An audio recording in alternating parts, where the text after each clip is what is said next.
And we're back with Miss Marvel, this time season 1, episode 2. Yeah, last episode we had the premiere. It was a lot of fun. A lot of fun. I definitely see the teenage influence on this. Yeah, very, very teenager-esque. Like, we are living, we're seeing the world through the view of Kamala Khan's fandom, really. Like, she's just looking at things and just seeing this 2D animation, stop motion 2D animation happening in real life. And yeah, got introduced to her family and friends as well. A lot of fun characters, a couple of pushed characters as well, like the mother. Yeah, the father was fun, the brother was supportive, and her friend Bruno is also quite fun as well. Very supportive of her, really.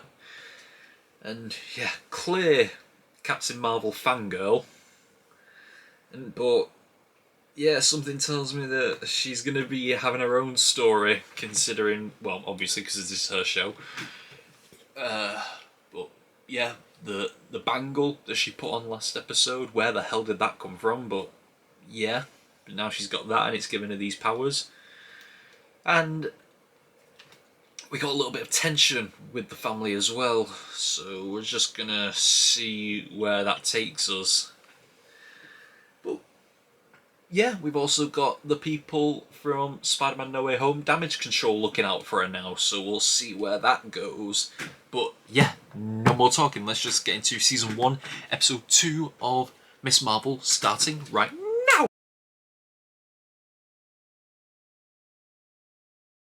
Any credit scene? No, I guess not. Ooh! Ooh! This is very nice. I'm liking this show a lot. I've got to say that. It's actually very good. Yes, the mysteries just continue to show. Okay, so we get into the at first we get into the school, and honestly, Kamala is behaving with such but with such confidence that I was almost convinced it was a dream.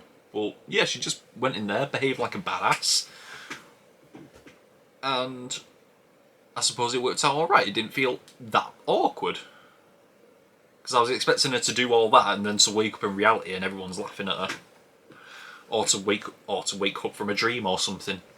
But I guess not. No, she just walked in there with that sass and actually got a decent reception, I'd say. And yeah, then Bruno starts talking to her and he starts asking her about the things, and apparently she's been training. So how far after the first episode is this? Because she said she was training, like little bits of training and stuff. How she found out she doesn't have Ant-Man powers.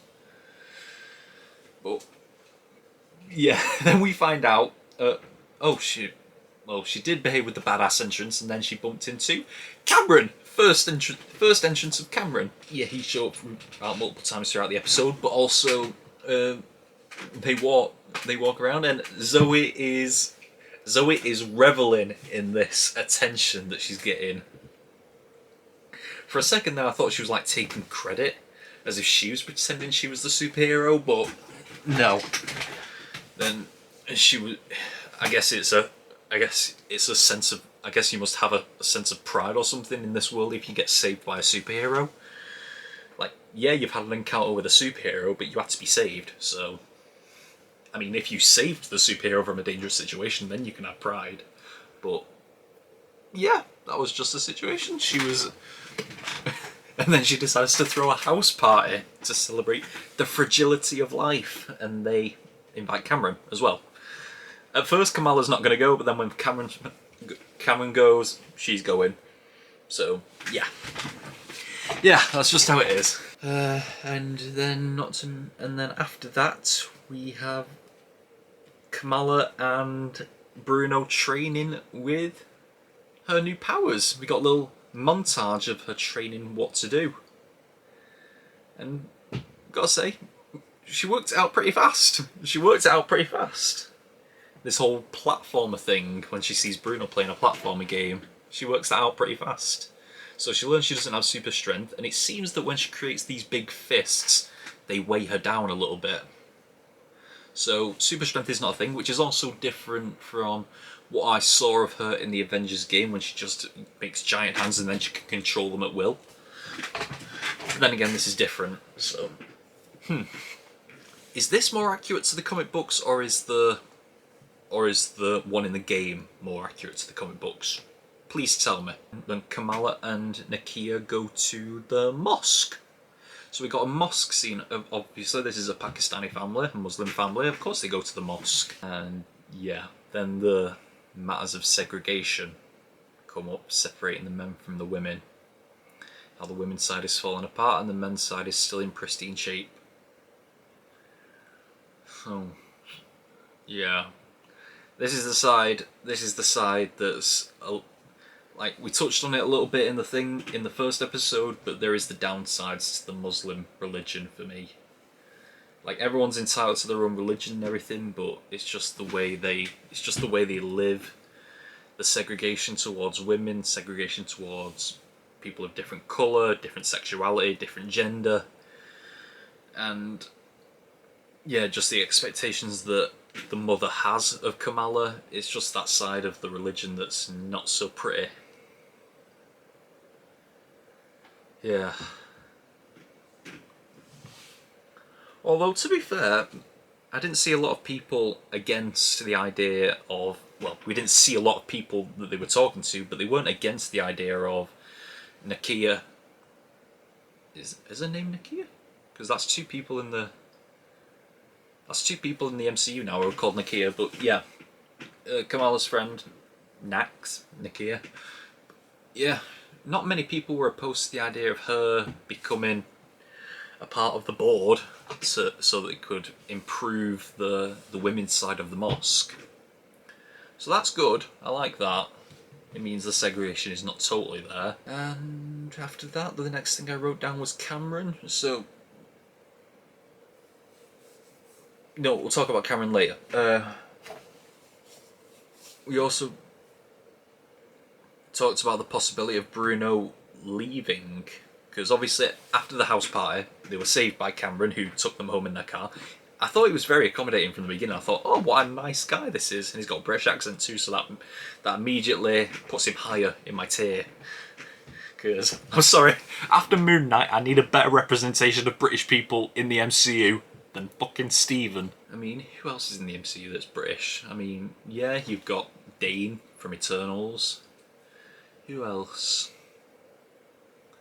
The Ancient One is British. At least she has the British accent. I'm sure there's more British. But yeah. Cameron, just introduced to him, he's doing all these nice things. I'm thinking, oh, what a nice guy this guy is. Obviously, there's one person that he's neglecting in the group, and that's fucking Brian. Bruno Brian. But yeah, going on to Bruno, we are toying with the possibility of him leaving. I mean, he's going to this internship on a campus in California, and he clearly has feelings for Kamala, so I wonder if we'll ever see that come to fruition. Because I don't know if this whole thing with Cameron, now that we're learning that he's not as pristine as he seems to be, I wonder if we're going to ditch him and go with Bruno. Because from the 2 episodes we've had, I really like Bruno. I think he's a good friend. He's a good secondary character to Kamala. Not to mention, it looks like he's a genius, so... Yeah, with Cameron as well, there was the scene in, like, the restaurant when after he's teaching her how to drive. How do you... I was thinking, like, how can he be so cheery and be smiling so much when he's got this very nice car, and she's driving it like a maniac through the streets. But he's still so cheery with her. And then we have the scene where they're in the restaurant and then the brother and his fiancée interrupts them. And she's trying to pass off that he's their cousin. I don't know. The characters in this are very charming, at least the ones they want. The ones that they want you to feel charmed by, they are charming. Like, I'm feeling very charmed by Kamala, by Bruno, by Nakia, by Abu, by Cameron. I'm feeling very charmed by them all. The brother as well. I'm feeling very charmed by them. So at least the writing is doing them characters that justice by making you like them.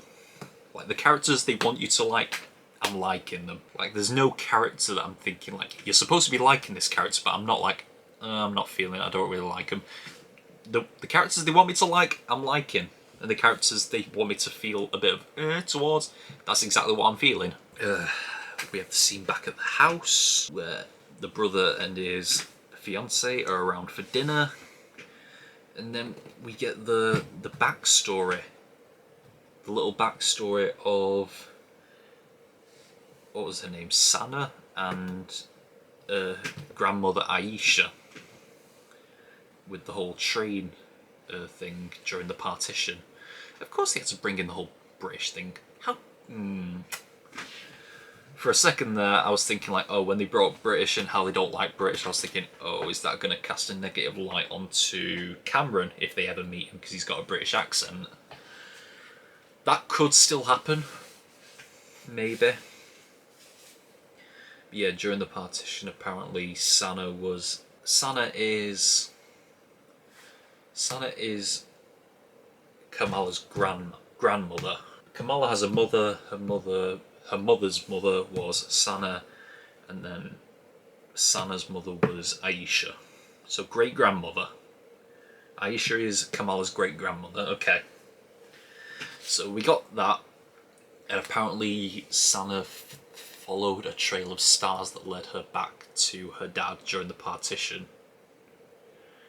And that makes me think that maybe Aisha led Sana back to her father when it says the trail of stars. Maybe that's something Aisha did, because I get the sense that well, obviously that band belonged to Aisha, that bangle belonged to Aisha, and you could tell that Kamala's mother had a problem with it when she saw it in the last episode. Kamala trying to find answers from her grandmother Sana, but nothing happened.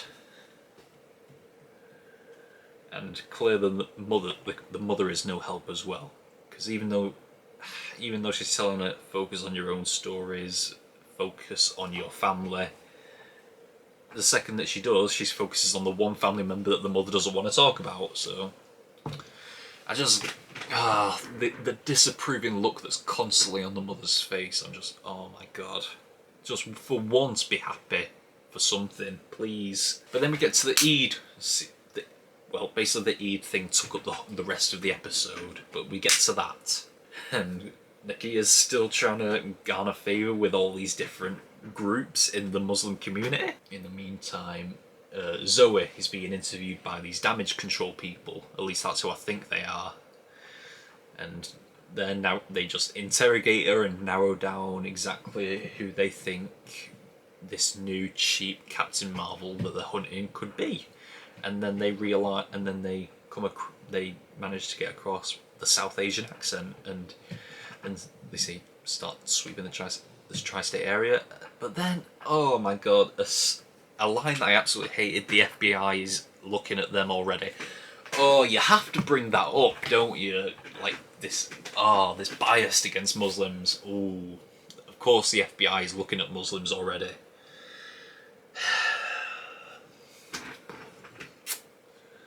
Yeah, it was just an uncomfortable line to hear, and I'm like, oh, that's cold. But man, I mean, looking in the tri-state area though, they're not wrong. That is where Kamala is, I'm guessing. And then we cut back to Eid, and Kamala nearly got some answers from the old ladies about Aisha, about she had a secret there were rumours she had a secret family, she had a secret affair, she killed someone, she put a curse on everything she touched. I'm guessing that was the bangle that started all those rumours. And then you got this stupid kid who's up in the bell tower taking selfies over the edge. Of course he's gonna fall out. Mate, I'm sorry, I'm all for a good selfie. A selfie that'll make you look decent. I mean, I took a selfie of me on a glass floor in Blackpool Tower only last week. But at least I know that glass floor is designed to hold tons. You're leaning out a window. You're leaning out a window that's like what, 5, 6 stories up, and you're taking the piss. But yeah, he's dangling there, and Kamala shows up in her Captain Marvel cosplay suit. Where did she get that from? Her home, or Bruno's home, must be incredibly close to where this Eid is for her to have got that. Otherwise, unless she's carrying it around all day, which I don't know how she's doing that. But yeah, she saves him. She uses her platformer powers to get up there and save him. It's not completely flawless. There are problems along the way. Like, he stands on the she throws a platform up there for him to stand on. It breaks, he falls off. She tries catching him. The platform, she's standing on breaks as he falls into her, and they both fall. But she catches him. She has to catch him twice. And then, as she's stepping off, and she's allowing him to step up, she gets a vision of Aisha. We see like Aisha. So I'm guessing this is part of the curse of the bangle or something. But in doing so, her concentration breaks and the kid starts to fall, and she only barely manages to save him. And even then, he's not come out unscathed. She had to let him take multiple small falls down to the floor. Yeah, not a perfect save. Not a perfect save. But you know what? You've got time to improve. We've still got 4 episodes. You've got time to improve. And on the way out, the damage control people find her, and she's nearly caught, if not for the surprise appearance of Cameron. So at that moment, I was thinking, like, why is he here? And does he know it? How does he know it's Kamala? And then she immediately takes her mask off as soon as she gets into his car. And then there's someone in the back. Is that Aisha in the back? Was that like Aisha in the flesh? Because on one hand, well, just thinking about that, it would be very confusing, but also maybe very enlightening next episode, if that is Aisha.